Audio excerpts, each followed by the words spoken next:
sobre las teorías de la evolución. El objetivo es conocer las teorías que explican que la biodiversidad es el resultado de la evolución de las especies, o sea, seguir explicando, ¿no es cierto?, por qué esta gran diversidad de especies que existen, a pesar de que ya hayan algunas extintas, a qué se debió esta biodiversidad. La clase anterior estuvimos hablando de los distintos mecanismos de especiación que te explican el por qué existe esta biodiversidad, y ahora vamos a hablar de las diferentes teorías que comenzaron en sus inicios, en cuando no se hablaba desde evolución, sino que vamos a hacer la trayectoria, hasta que aparecieron a mediados del siglo XIX científicos naturalistas que empezaron a hablar de teorías de la evolución y a explicar, ¿no es cierto?, que las especies evolucionan y que no se mantienen fijas.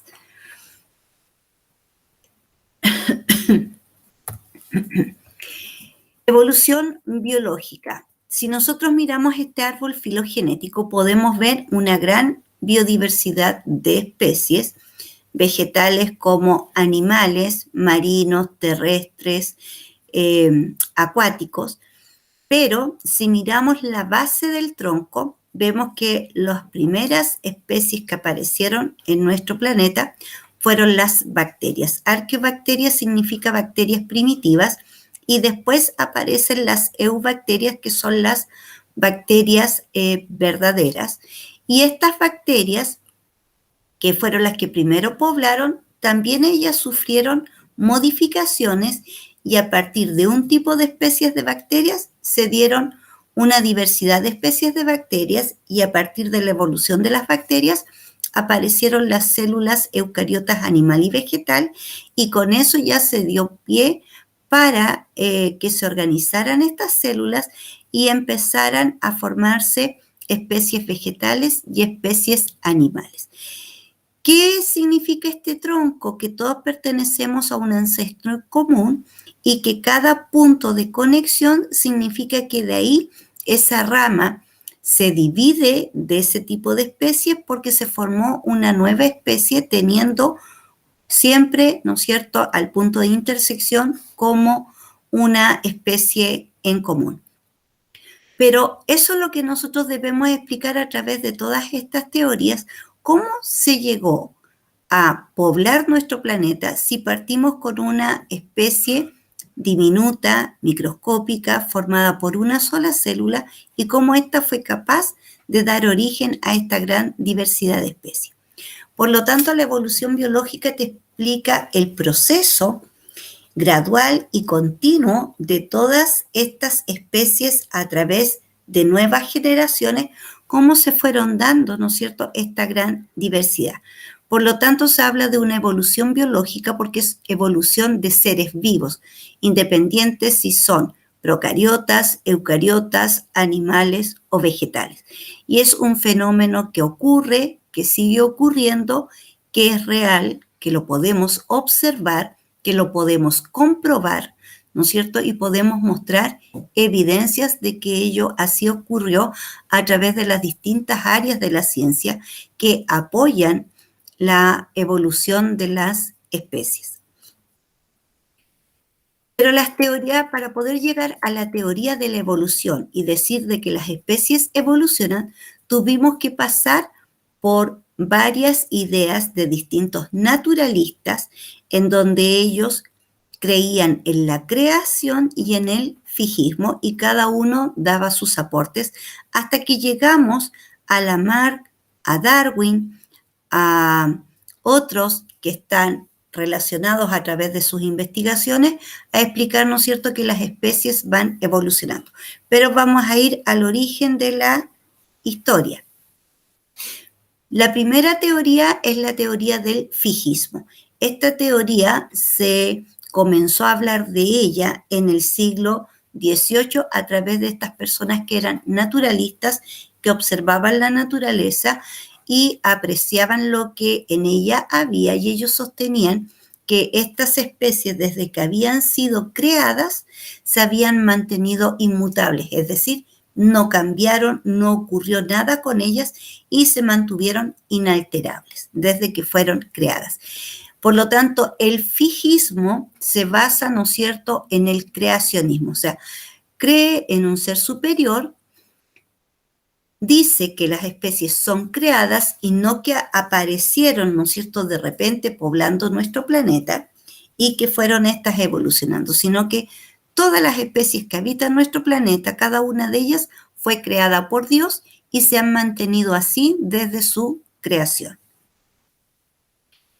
Carlos Linneo, que es un naturalista, es sueco, él al estudiar la naturaleza le llamó, ¿no es cierto?, la atención esta diversidad de vegetales, esta diversidad de animales y las empezó a categorizar, a agruparlas, dependiendo, ¿no es cierto?, de ciertas características que tenían en común y cómo después ellas aparecían nuevas características que las podía ir individualizando en esta categoría que él llamó clasificación taxonómica. Pero él también dice y postula, a pesar de crear la taxonomía, que es una ciencia de la clasificación de las especies vegetales, animales, de microscópicos, macroscópicos, de los hongos, se genera toda una línea de investigación, pero en aquel entonces él hizo dos grupos, el reino vegetal, el reino animal. Y a partir de eso hizo su clasificación y fue viendo las categorías de estos dos reinos. En la actualidad se saben que existen más reinos y que podemos clasificar siguiendo, ¿no es cierto?, la línea que dijo Carlos Linneo, ¿no es cierto?, que nos fue dando la base para poder clasificar a las especies. Pero él, a pesar de ser un naturalista, de observar la naturaleza, de poder clasificarlas y ver esta diversidad, él igual sostiene que su teoría, ¿no es cierto?, y él apoya la teoría del fijismo y del creacionismo. Es decir, él también piensa que las especies y todos los que habitamos el planeta fuimos creados y que nos hemos mantenido inmutables. Existe también otro naturalista de origen francés, Georges Cuvier, y él, para poder explicar esta diversidad de especies, habla del catastrofismo. Pero él también piensa, ¿no es cierto?, de que Dios fue el creador de todos los seres que acá habitan y que los fósiles que se han encontrado de estos animales extintos se extinguieron producto de una catástrofe, ¿ya? Él analiza la Biblia, estudia todas las catástrofes que están descritas en la Biblia, más las catástrofes, ¿no es cierto?, que pueden ocurrir a través de la naturaleza, catástrofes naturales, como son los terremotos, los tsunamis, los huracanes, las erupciones volcánicas, todos esos que son catástrofes. Si surge en un lugar en donde hay una diversidad de especies, esta catástrofe podría provocar la muerte de estas especies. ¿Y qué dice él? Estas especies fueron creadas por un ser superior, o sea, fueron creadas por Dios o como lo quiera llamar las distintas religiones que se profesan. Pero hay un creador y las especies se mantuvieron inmutables. ¿Qué pasó? ¿Por qué existe esta diversidad? ¿Por qué hay tanta diversidad? Él dice que producto de una catástrofe en donde murieron muchas de esas especies que hoy en día se encuentran los fósiles, que serían un registro de esa existencia, dice que después de esa catástrofe las especies que fueron creadas sufrieron algún cambio. Y eso explica, ¿no es cierto?, el por qué hay tanta diversidad. Él hace observaciones de los registros fósiles, por lo tanto, también estudia la paleontología y también elabora la historia de la Tierra, pero se fundamenta en el fijismo y en el creacionismo. O sea, él, a partir de la Biblia, desde el libro del Génesis, en donde se explica la creación, él parte desde esa base y explica esta otra diversidad o el por qué han desaparecido especies, porque han ocurrido catástrofes naturales que provocan la desaparición de estas especies y que las otras tengan algunos cambios graduales, lentos, pero van ocurriendo cambios y que estos cambios no son de un día para otro ni repentino, es algo gradual.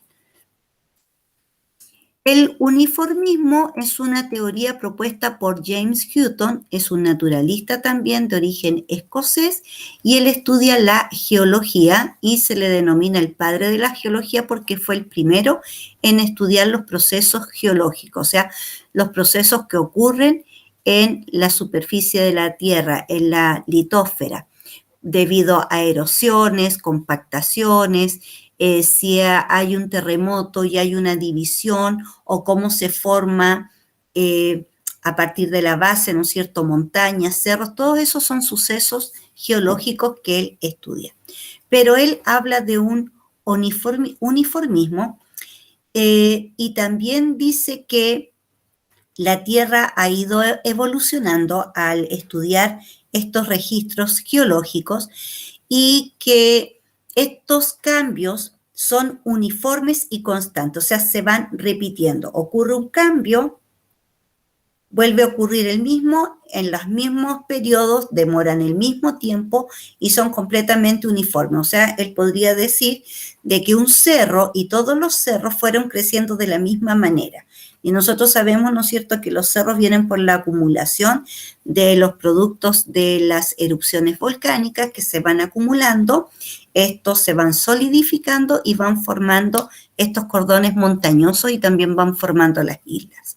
Pero él dice que todo iba ocurriendo de manera uniforme, constante y que se iba repitiendo. Ese es el estudio que hace él y también interpreta de manera literal lo que dice la Biblia. O sea, él no hace una lectura comprensiva, lo que nosotros pudiéramos comprender de lo que nos dice, ¿no es cierto?, la Biblia en relación a su formación, desde que se formó el planeta, con los seres vivos que habitamos en él, pero él se refirió a la estructura geológica. Y dice que uno puede ver a lo largo de la historia de la Tierra procesos geológicos que van ocurriendo y que son procesos naturales y que son uniformes. Por lo tanto, él concuerda que existe la creación, que aquí existe el fijismo y solo habla de los cambios que ocurrió en la corteza terrestre y que estos cambios son muy graduales, muy pequeños y que se van compactando constantemente hasta ir cambiando la geología de la corteza terrestre. Y que este cambio no es muy rápido, todo lo contrario, es un cambio muy lento, extremadamente bajo, dice él. Y eso es el uniformismo, en donde él se dedica solo a ese estudio y no al estudio de la diversidad de especies. Pero acá aparece un nuevo científico que también es naturalista. Él observa lo que hay en la naturaleza, él es escocés, pero es el primero que se refiere en el siglo XVIII a la mutación, que hay un cambio, hay una alteración que ocurre a nivel de material genético que pueden ser la suma de varias alteraciones en los genes de un cromosoma y que estos se pueden ir transmitiendo a los descendientes. Es el primero que habla de que esta diversidad de especies se da por esta mutación que ocurre a nivel de material genético y dice que esta mutación es azarosa. Y toma el ejemplo de las bacterias que fueron los primeros habitantes del planeta Tierra y que ya en el siglo XVIII, ¿no es cierto?, con el descubrimiento de la penicilina, se empiezan a tratar las enfermedades causadas por bacterias. Y el que dice que surge una diversidad de bacterias y desde las primeras bacterias que surgieron, que no causaban enfermedades, que son las bacterias primitivas, en sus inicios eran anaeróbicas porque no había oxígeno.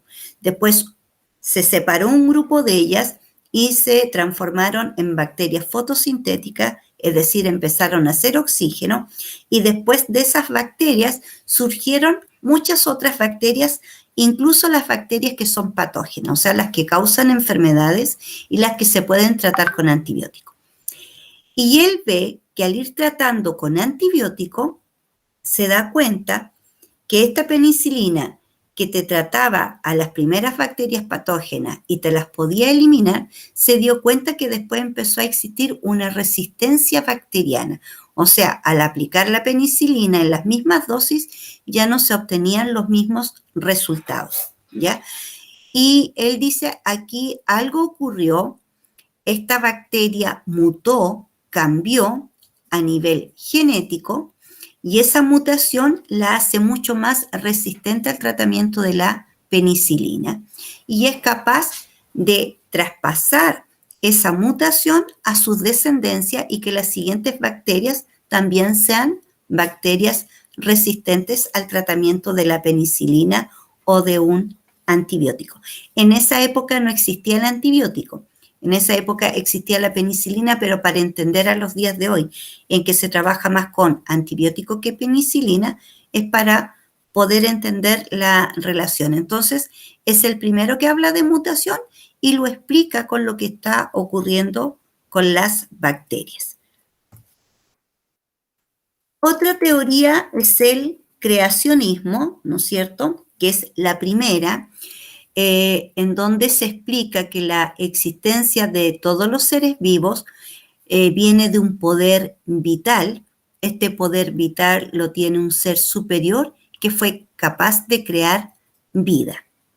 Y lo que hagan los naturalistas o los que vienen después y surgen, ¿no es cierto?, de los naturalistas, los científicos, y que puedan experimentar para demostrar algo, los creacionistas dicen que si yo trato de experimentar con sustancias orgánicas y tratar de sintetizar seres vivos a partir de estas sustancias orgánicas, igual es debido a la creación, porque estas sustancias orgánicas están en el cuerpo de los seres vivos y estos seres vivos fueron creados, y por eso que yo podría sintetizar y poder crear a un individuo a partir de esta sustancia orgánica, que sería la fuente del poder, ¿no es cierto?, para poder crear. Pero, en realidad, hasta el día de hoy, ningún científico ha podido crear vida a partir de reacciones químicas, a partir de estas moléculas inorgánicas y formar moléculas orgánicas. No ha podido surgir ni siquiera hacer la primera célula que existió en nuestro planeta, que era una bacteria, ¿ya? Cuando se trata de explicar cómo aparecieron las bacterias en nuestro planeta, hay muchas ideas. Hay una idea que dice que esta bacteria venía de otro planeta y viajó a través de un meteorito que cayó en nuestro planeta y surgió y se reprodujo y empezó a crecer en nuestro planeta. Esa es la teoría que se conoce con el nombre de la panspermia, que viene de incluso años antes de Cristo, que se explicaba la aparición de las especies a través de esto, que son de origen extraterrestre. Pero tampoco se ha demostrado. ¿Por qué se cree esto? Porque al analizar a la bacteria, al analizar un meteorito, se dan cuenta que tienen los mismos elementos químicos que forman parte de la vida, que son el carbono, el hidrógeno, el oxígeno y el nitrógeno. Y estudiaron qué tenía la Tierra primitiva cuando comenzó la creación. Era un lugar inhóspito, es lo que se cree, ¿no es cierto?, que no tenía oxígeno, que tenía gases tóxicos, mucha radiación, muchas erupciones volcánicas, que al estar al principio tan caliente, el agua solo estaba en forma de vapor y que a medida que se fue enfriando el planeta, se fue transformando este vapor en agua y empezaron a formarse todos los océanos y los mares. Y dicen que cuando ya había mares, habían estos océanos, estos lagos, cuando ya había agua en nuestro planeta, todos estos compuestos que venían desde la atmósfera, que venían de una erupción volcánica, con el agua reaccionaron y formaron vida. pero esto también se trató de realizar en un laboratorio, lo hicieron, y a lo más que llegaron a formar fueron moléculas de aminoácidos, que se llaman compuestos de proteínas simples, ¿ya? Pero no formaron vida, o sea, hasta el día de hoy todavía, a partir de reacciones químicas, no han podido formar vida. Por lo tanto, por eso que es tan fuerte esta teoría del creacionismo, o sea, de los seres vivos que estamos acá, fuimos creados. Pero también uno, al estudiar, al ver, al observar, obviamente este ser superior tenía un poder y con ese poder pudo a lo mejor en 7 días crear todo, lo que nosotros podemos ver que puede demorar muchos años. Por ejemplo, plantar una semilla, que esa semilla brote, que crezca un árbol y que dé frutos, tienen que pasar mínimo 6, 7 años, ¿ya? No vamos a hablar de todo lo que se hace ahora para acelerar este proceso, pero si partimos desde la semilla, APP se demora 6 a 7 años en recién dar un fruto. Si vemos la reproducción y vemos cómo vienen los seres vivos al planeta, ¿no es cierto? Es a través de la reproducción, ya sea asexual o sexual, y que hay algunos seres que nacen en un día, viven y mueren en el mismo día, y hay otros que demoran meses, o en animales de mayor tamaño que puede demorar más de un año en que pueda recién, ¿no es cierto?, nacer esa nueva vida. Pero este ser tenía un poder superior, pero la gente y todos los que creemos en este ser superior tratamos de compatibilizar estos estudios científicos con la creación, y a lo mejor, ¿no es cierto?, no puedo hacer una lectura tan literal, y a lo mejor tengo que hacer una lectura más comprensiva el día de hoy, porque sé todo lo que se demora en poder, por ejemplo, una araucaria crecer. Una araucaria es un árbol milenario, demora muchos años en crecer y recién dar fruto, y que los tenemos en nuestro país. Entonces podríamos decir, a lo mejor un día pudieron haber sido millones de años, otro día otros millones de años más, ¿ya? O cuando se paró el día de la noche, y cuando recién estaba formado nuestro planeta no tenía atmósfera, no tenía cielo, por lo tanto mirábamos el cosmos y se veía todo oscuro. Pero después se formó la atmósfera debido al proceso, ¿no es cierto?, de la oxigenación, más otras reacciones químicas que ocurrieron y formaron la capa de ozono y todo lo que hay en todas las capas de la atmósfera. Entonces, a lo mejor podríamos hacer una lectura comprensiva de análisis para poder entender los sucesos del creacionismo, porque por lo menos los científicos al día de hoy no han podido crear vida.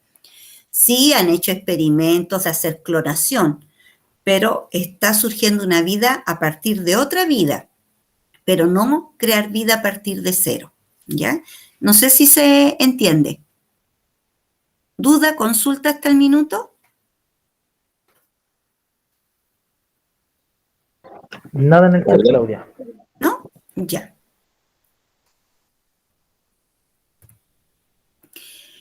La idea del transformismo, que es otra teoría. Transformismo significa que hubo una transformación, pero ahí la imagen me muestra que este transformismo, esta nueva teoría, igual tiene su base en el creacionismo, pero dice que estas especies que fueron creadas por algo divino, por un ser superior, no se condice, ¿no es cierto?, de lo que ocurre en la naturaleza y los cambios climáticos o todo lo que pueda ocurrir en el medio ambiente, y que eso puede provocar una transformación en la especie hasta llegar a las especies que conocemos en la actualidad.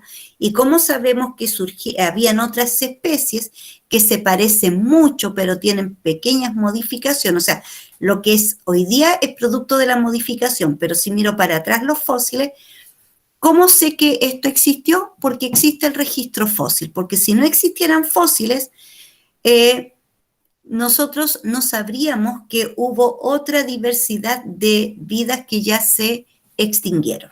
Y gracias a esta evidencia podemos decir, ¿no es cierto?, estas son las criaturas, porque fueron creadas, o las criaturas que existieron en el pasado. Entonces el transformismo cree en la creación, pero dice que estos seres creados se fueron transformando en el tiempo por diversas situaciones que pudieran haber ocurrido, que hasta el día de hoy nosotros vemos estos cambios a los cuales nos tenemos que adaptar. Y en las clases anteriores estuvimos explicando los mecanismos de especiación, que a partir de una puede surgir una nueva especie y sabemos el por qué. Y el transformismo dice, todas aquellas especies que se han extinguido son aquellas especies que fracasaron en su transformación y como fracasaron, se extinguieron. Eso dice el transformismo. Y aparece el evolucionismo. El evolucionismo comienza ya a mediados del siglo XIX, o sea, pasó todo un siglo y medio, y de antes, porque si hablo de 400 años antes de Cristo, ya se estaba hablando de los seres vivos y cómo venían los seres vivos, cómo nacían, cómo se reproducían, y también se creían que habían algunos que aparecían de manera espontánea, ¿ya? A partir de la nada, a partir de un charco, a partir de una carne en descomposición, porque era eso lo que yo estaba viendo. Una carne se descompone y a partir de eso aparecen gusanos, o sea, los gusanos nacen de la carne descompuesta. Ratones, si yo veía que salía de repente de un canasto de ropa sucia un ratón, ese ratón se formó de la ropa sucia. Por lo tanto, es una manera espontánea de surgir y ellos creían que los ratones venían de cosas sucias que dejábamos nosotros tiradas, ¿ya? Y obviamente nosotros sabemos hoy día que eso no es así y se demoró mucho tiempo en poder rebatir la generación espontánea y poder explicar que todos los seres vivos nacen por reproducción, ¿ya? Pero la gente de ese entonces, desde años antes de Cristo hasta el siglo XVIII, también creía en la generación espontánea. ¿Qué te dice el evolucionismo? Aquí hay un cambio en el pensamiento. Estos naturalistas que miraban la naturaleza, estudiaban el cosmos, se deslumbraban con lo que podía ocurrir en la naturaleza y lo describían y lo explicaban, pero solamente ellos se dedicaron a describirlo, pero no a comprobarlo. ¿Qué ocurre con el evolucionismo?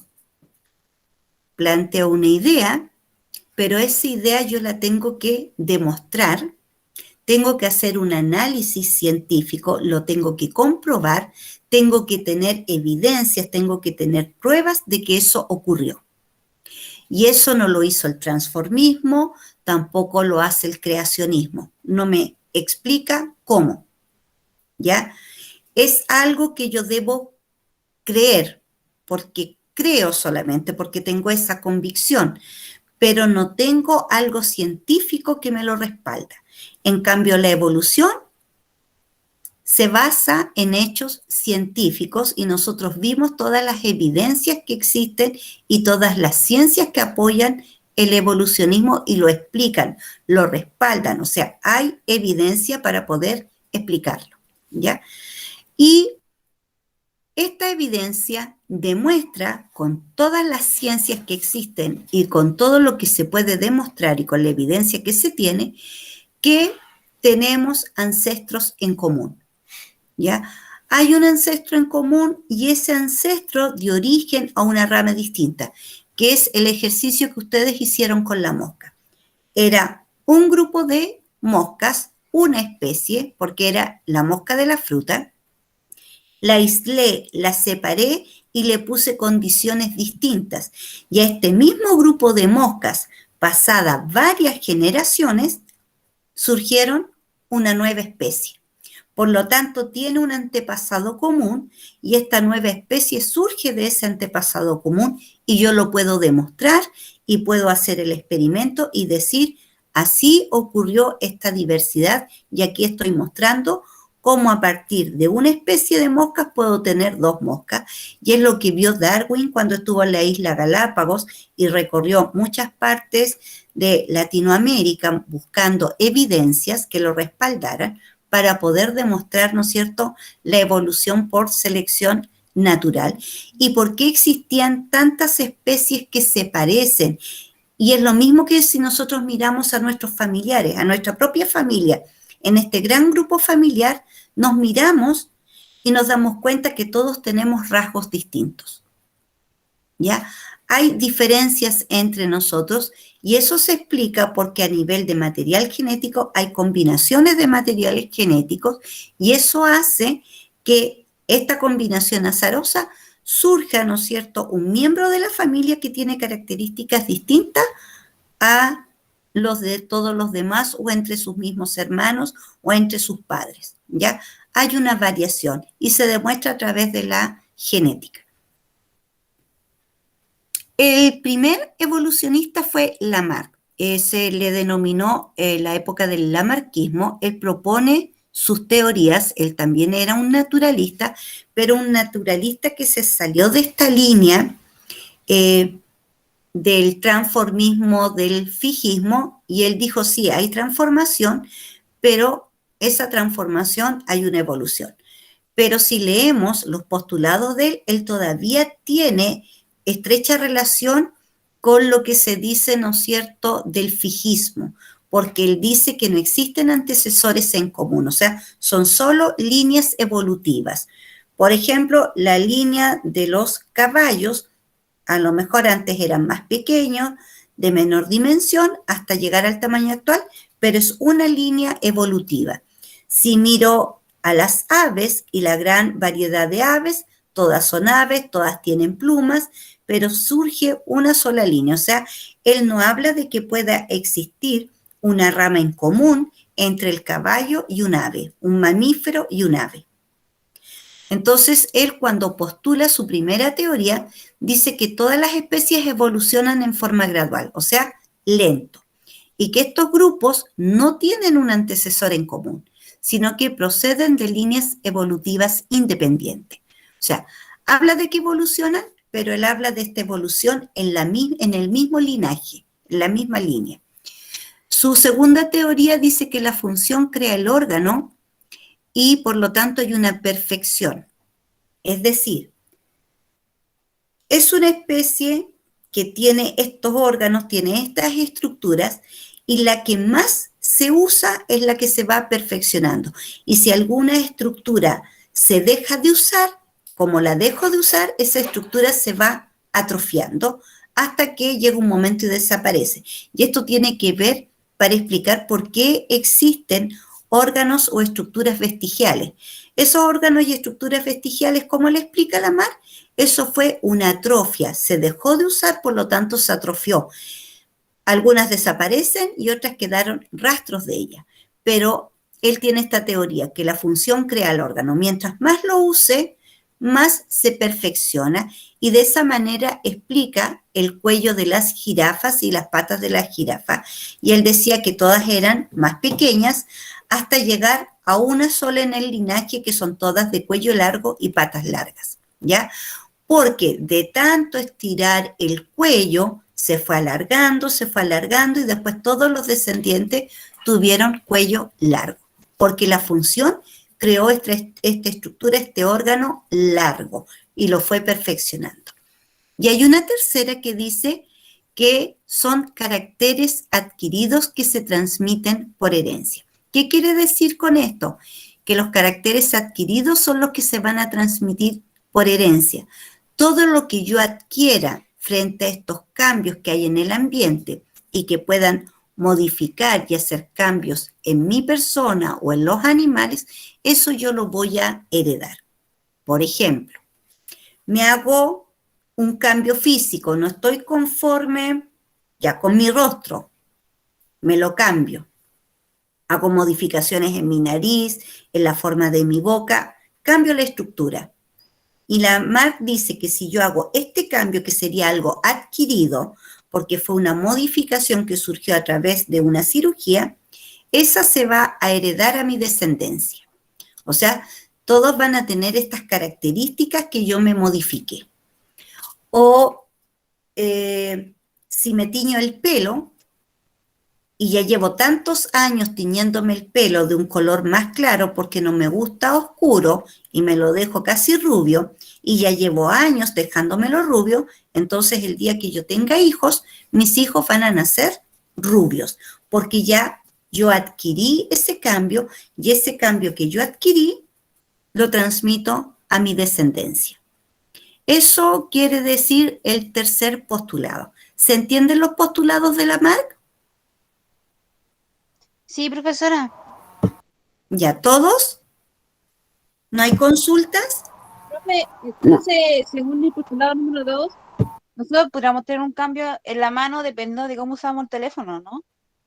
Claro, Porque- o sea, podría ser, o si trabajo solo con la mano derecha más que con la izquierda, se me tendría que desarrollar y ser más fuerte la mano derecha. Eso es lo que dice la marca. Y lo que yo dejo de usar se me iría atrofiando. Por hacer algo que sea, ¿no es cierto?, tan repetitivo que al final genera un cambio. Y aquí está la explicación según Lamarck de cómo evolucionaron las jirafas.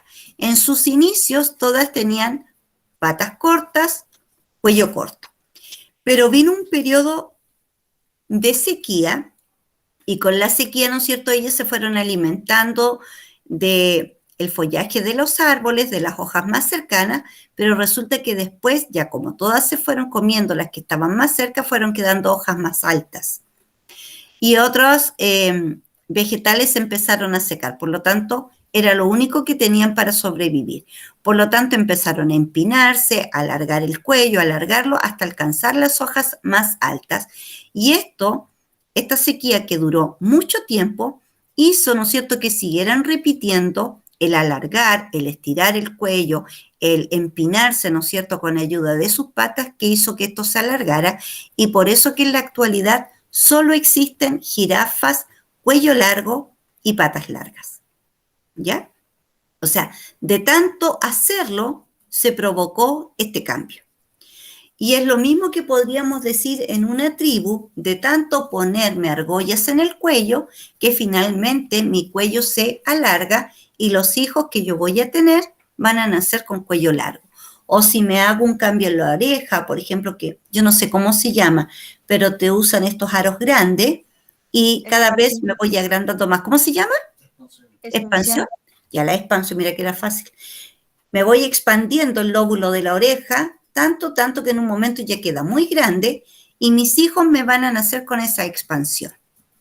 Pero resulta que si yo me dejo de poner estas expansiones, otra vez va a tender a recogerse, no a su origen, a quedar un puntito, va a haber un cambio, va a haber una deformación, pero ya no va a estar tan grande como estaba antes. O sea, ahí uno se da cuenta de que este cambio que yo estaba provocando en mi cuerpo no se mantuvo. Y si no se mantiene, obviamente no se puede heredar.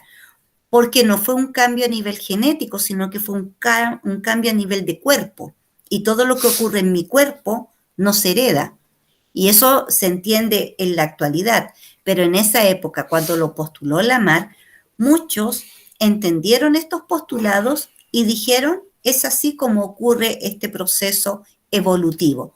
Por tanto, ¿no es cierto?, ejercitar una estructura, tanto estirarlo, tanto hacer estos cambios producto de lo que está ocurriendo en mi medio ambiente y que me pone en estas situaciones, que finalmente se adquiere el cambio y una vez adquirido el cambio, se hereda.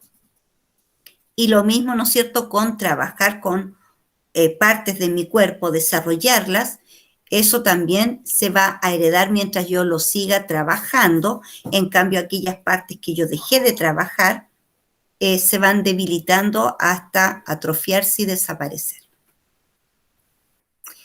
Entonces, hasta acá.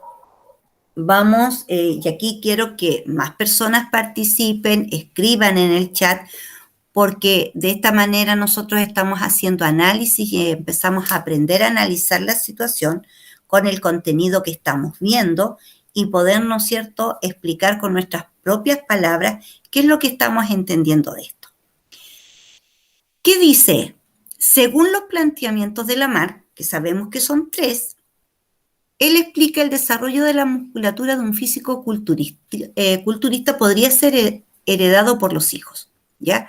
Hay un físico culturista, puede ser un hombre o una mujer, trabajan su cuerpo, se modifica la musculatura de mi cuerpo y mis hijos ya nacen con esta modificación. ¿A cuál de los postulados se refiere? Una vez que digamos cuál es el postulado, cuál de los 3, ¿qué opinión tenemos al respecto? O si ustedes creen que son 2 de 3 o que a lo mejor son los 3, ustedes me dicen, ¿qué opina en relación a ese postulado? Y explicar qué características son las que realmente se heredan. ¿Cómo yo puedo hacer que mis hijos hereden esto del desarrollo muscular? Era la número 2, ¿no? No sé, ustedes díganme, ¿cuál es la 2? La atrofia. Ya, la función crea al órgano. De tanto trabajar ese órgano, se desarrolla, se perfecciona. Ya. ¿Alguien tiene otra idea? Bueno, yo digo como igual que mi compañera, pero por ejemplo, como él dice que sería la 3, que los caracteres adquiridos pues, se heredan, que Ajá. sabemos que eso no es así. Entonces, pero estamos trabajando con lo que él dijo. Ya, sería así entonces, o sea, al perfeccionarme yo tanto, ¿cómo se llama? Serían que mis hijos nacerían como, que sería la 3, que ellos nacerían con eso, o sea, todo grande, musculoso. Ya. Entonces, habría una herencia de los caracteres adquiridos, que es el postulado 3. ¿Alguien más tiene otra idea?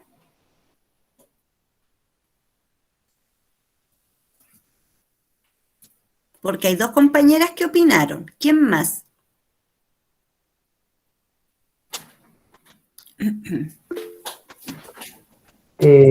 Dicen que ellos, creo que, a ver, ¿cómo? Creo que ellos heredaron una parte y lo otro se enseña. Ya, heredaron una parte y lo otro se enseña. Entonces, ¿cuál sería el postulado con el que estarían de acuerdo? La 3 dice ahí. La 3, ya, herencia del carácter adquirido. Ahora ya, si yo digo que esto es por herencia de caracteres adquiridos, ¿qué opinamos nosotros con lo que sabemos hoy en día? ¿Qué podemos decir? Que no es así, porque por más que lo mismo que usted explicaba, no sé, pues de la.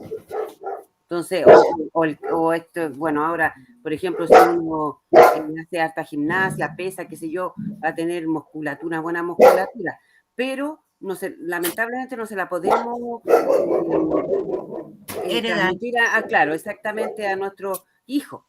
Ya. O sea, digamos, genéticamente, a lo mejor ya después ya nació y qué sé yo, sí, pero genéticamente imposible. Ya, Ojalá genéticamente no no muchas cosas. Perfecto, o sea, genéticamente imposible. No podría heredar ese carácter como dice Lamarck. ¿Y qué características entonces son las que los hijos podrían heredar? El color de ojo, el cabello, la altura, no sé, el tipo de sangre. Perfecto, ¿ya? Todo lo que ya viene en mi código genético, ¿ya? Y que yo, al combinarlo, ¿no es cierto?, con mi pareja, esa combinación azarosa, va a salir, ¿no es cierto?, un hijo o hija que pueda heredar una de las 2 características de los padres porque eso es azaroso, ¿ya? Entonces, eso es lo que se hereda, lo que viene en mi código genético. ¿Qué podría ser con la parte del físico-culturismo? Nuestros hijos, ¿qué podrían hacer si mi papá es físico-culturista? Si yo veo que mi papá tiene una buena alimentación, se ejercita, me inculcan a mí como persona que es bueno alimentarse bien, comer comida sana, hacer un tipo de deporte, luego levantar pesa, porque si yo le digo a un pequeño ya empieza a levantar pesa, en vez de hacer lo que se desarrolle, lo voy a dejar pachachito, no se va a poder desarrollar, porque al desarrollar la musculatura antes de todo su desarrollo corporal, va a quedar pequeño, ¿ya? Entonces, eso yo lo puedo hacer cuando yo ya cumplí con todo mi desarrollo, llegué a la altura que tengo que llegar, después de eso puedo practicar este tipo de deporte de desarrollo muscular. Pero eso yo lo hago porque mis padres me lo están inculcando, mis padres me están haciendo hacer este ejercicio, este trabajo, y que si me gusta lo voy a seguir repitiendo y a lo mejor también voy a hacer que mis hijos lo hagan. Entonces sería una herencia, pero no una herencia genética, sino que una herencia de este tipo de comportamiento, ¿no es cierto? Como yo cuido mi cuerpo, como desarrollo mi cuerpo. Porque también van a haber hijos de a lo mejor de este físico-culturista o de una mamá físico-culturista que no les va a gustar para nada hacer ejercicio. A pesar de tener a lo mejor ambos padres físico-culturistas, pero a mí no me gusta, así que no lo voy a hacer. Ya van a haber otros hijos que sí les va a gustar y van a querer ser igual a sus padres. ¿Qué es lo que pasa, no es cierto?, cuando los hijos miran a sus padres y quieren ser igual que sus papás. Y a medida que van creciendo, van surgiendo estos cambios de lo que ellos quieren por todo este abanico de posibilidades que puede tener y cómo se puede desarrollar. Pero en un principio queremos imitar y ser igual a nuestros padres. Pero después uno va cambiando, ¿no es cierto?, con el tiempo y va adquiriendo sus propios gustos o qué es lo que quiere desarrollar. Como podría decirse, sí, puede ser una familia que le gusta practicar cierto deporte porque ya se hizo un hábito en la familia y eso sí que se hereda. O sea, es lo genético más el medio ambiente. ¿Qué es el medio ambiente? No tomemos por medio ambiente a la naturaleza, los árboles, el aire. Medio ambiente es donde yo me desarrollo, en el ambiente familiar en el que yo me desarrollo, en el colegio en el que estoy, las amistades que tengo, todo eso son mi medio ambiente y van esculpiendo lo que yo voy a hacer y lo que yo quiero ser o cómo quiero ser. ¿Ya? ¿Se entiende? Sí, profesora. Ya. Por ejemplo, esto sería como una herencia adquirida. Eso sería una herencia, ¿cierto? Porque ya si yo voy a seguir, pongamos el ejemplo del fisiculturista, ¿cierto? Si el niñito va a seguir, va a ver, entonces ya es como una herencia adquirida, no es como la genética, digamos. No es la genética. Adquirió algo porque lo vio, porque se lo inculcaron, porque le gustó. O sea, es la influencia del medio ambiente en el que yo vivo. Y ahí por eso se dice que el medio ambiente influye en las adaptaciones de los seres vivos, cómo yo me adapto.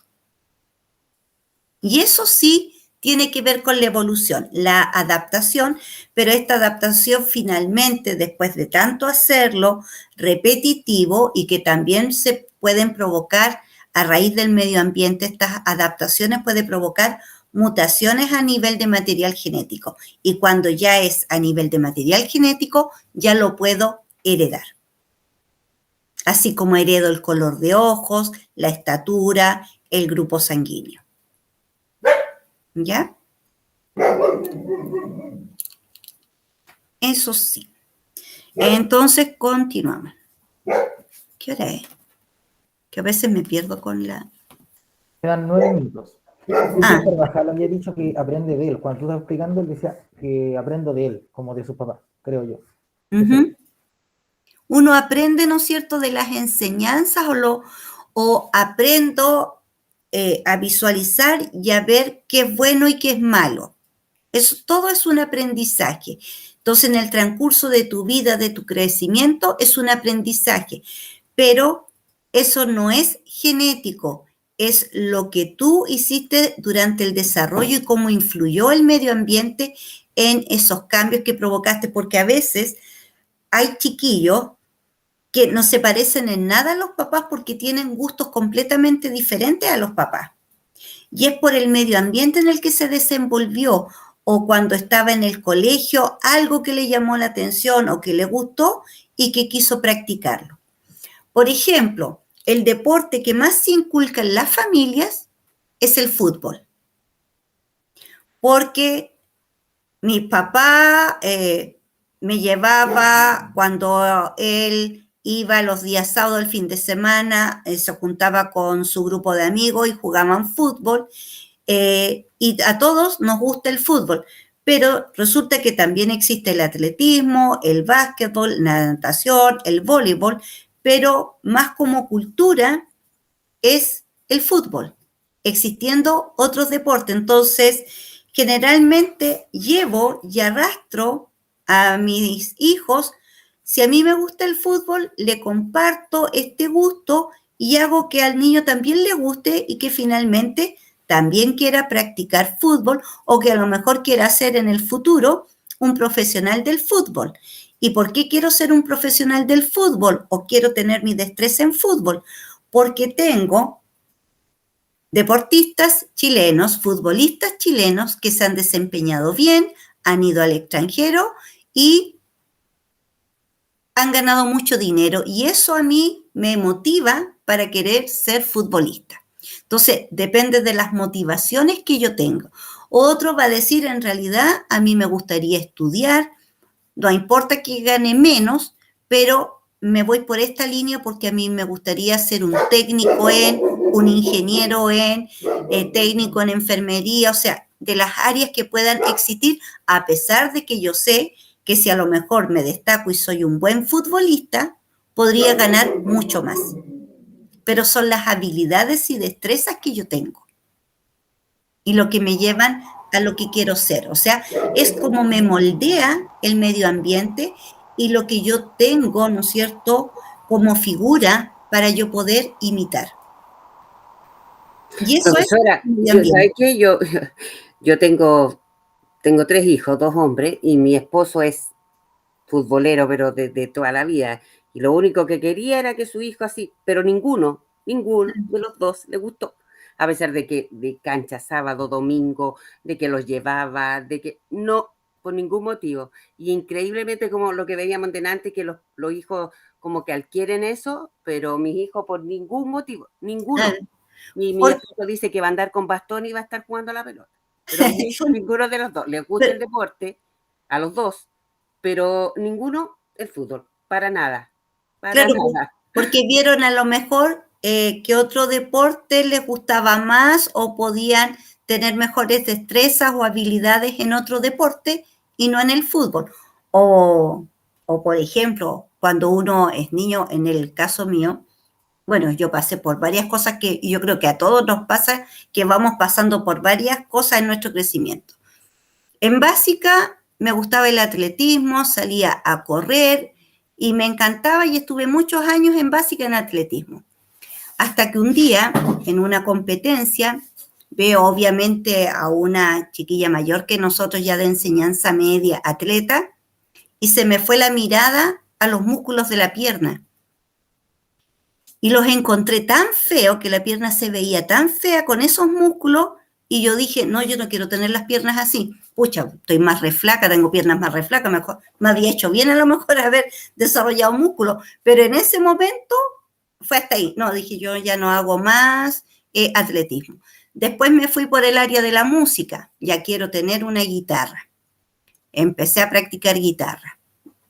No alcancé a durar un año y vi que los dedos se me estaban deformando.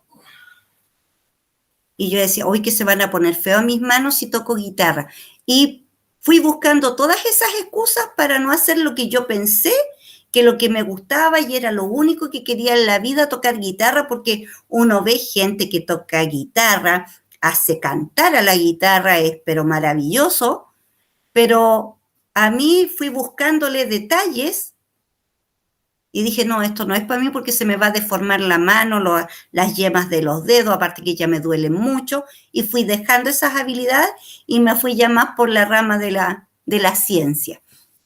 Pero pasé por varias cosas. Mi papá también del fútbol, de llevarnos a todos a ver, él era arquero.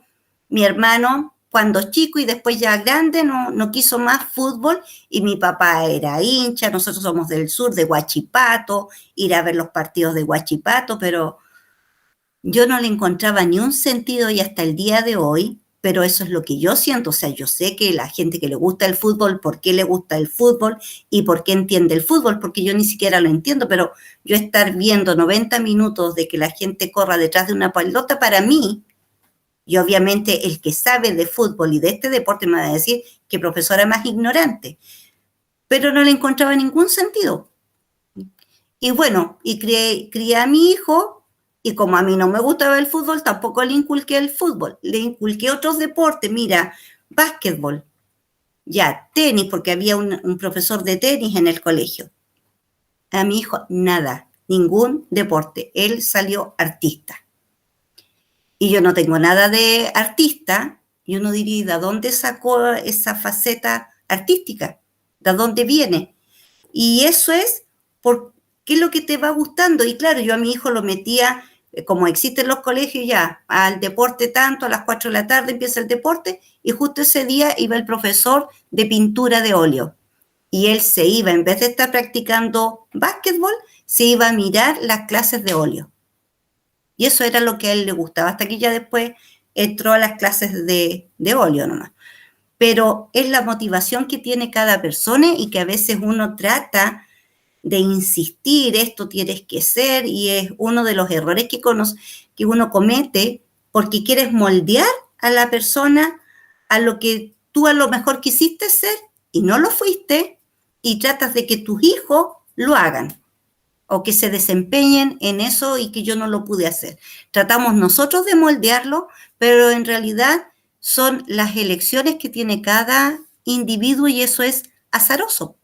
¿Quién podría explicar cómo nos vamos desarrollando y cómo vamos evolucionando? Ustedes mismos, ahora que retomaron los estudios y se dieron cuenta de la tremenda capacidad que tienen y que a lo mejor cuando fueron más jóvenes tuvieron otras motivaciones, dejaron de estudiar, hubo otras realidades, pero hoy que me doy cuenta que tengo esta capacidad, a lo mejor muchos de ustedes van a querer seguir estudiando, aunque sea algo técnico, en 2 años, y sacar algo porque me di cuenta que tengo una habilidad en algo, aparte de lo que ya hago y que a lo mejor me ayudaría a crecer más como persona y desarrollarme mejor como o otra profesión aparte de la que ya hago, ¿ya? Porque ustedes igual ya hacen algo, han hecho algo durante la vida, pero hoy día, a través de estos años de estudio y de retomar, descubrieron y se reencantaron con el estudiar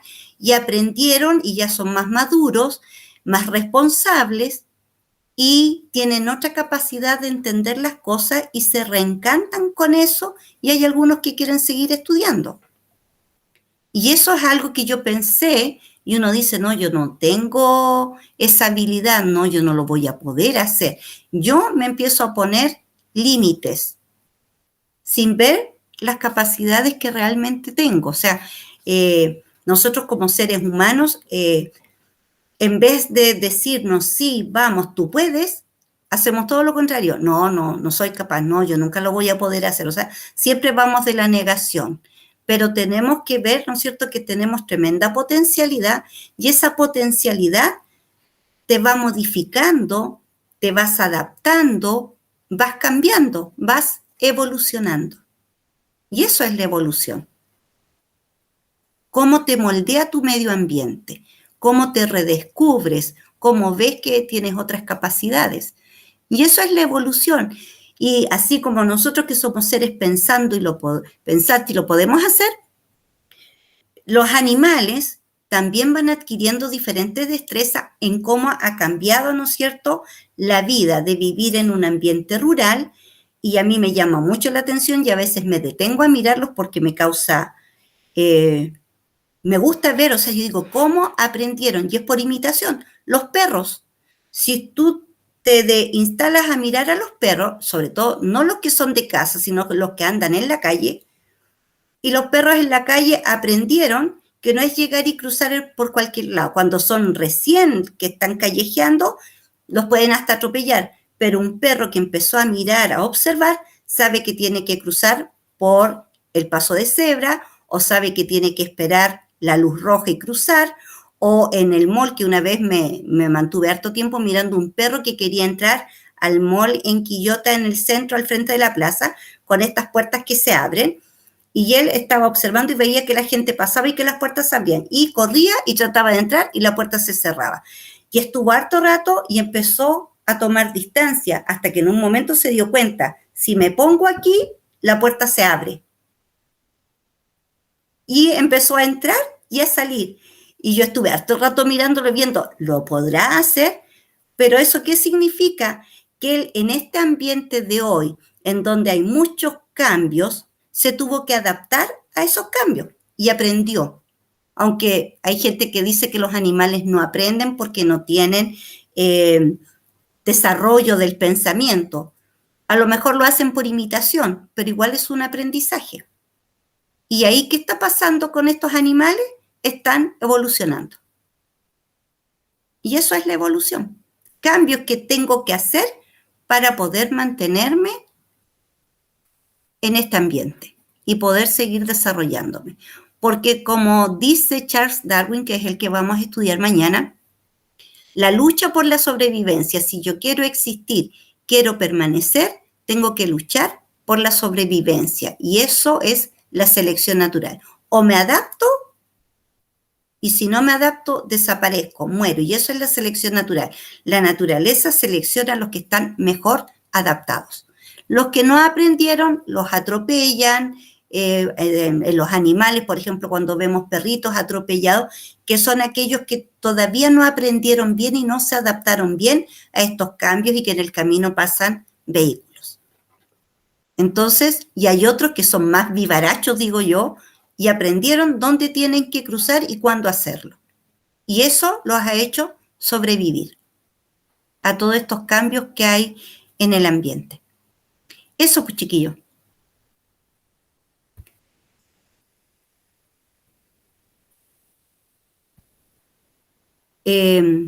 Espero que les guste esta materia. A mí me gusta bastante poder explicar, ver cómo es el desarrollo, cómo nosotros vamos avanzando, creciendo, cómo se van desarrollando el resto de los animales y no quedarme con algo textual, sino que aplicarlo al día de hoy, ¿ya? Y así uno se puede manejar mejor, comprender lo que está aprendiendo, entender lo que es la evolución, compatibilizar. Si yo tengo fe y creo en este ser superior, ¿cómo lo puedo compatibilizar con todo esto que me están enseñando? Y ahí puedo hacerlo. O sea, si yo creo, no tengo por qué dejar de creer, a pesar de que cuando uno entra a estudiar a la universidad, a mí lo primero que me dijeron, olvídese de su religión, porque si no, no va a poder entender y no va a poder avanzar y hacer el trabajo científico, porque si va a estar pegado con el pensamiento en la creación, no va a poder explicar el desarrollo científico. Y yo encuentro que al día de hoy lo puedo compatibilizar lo más bien y poder dar una explicación a la creación a partir de lo que yo aprendí, de lo que conozco, y no tiene por qué ser algo que yo tengo que dejar de hacerlo, ¿ya? Incluso hasta los doctores, cuando a veces piensan que un paciente se les va a morir y de repente ven, ¿no es cierto?, que este paciente revive, se anima, se mejora, hay muchos doctores que dicen, esto la ciencia no nos lo puede explicar. Sirvieron los rezos, ¿ya?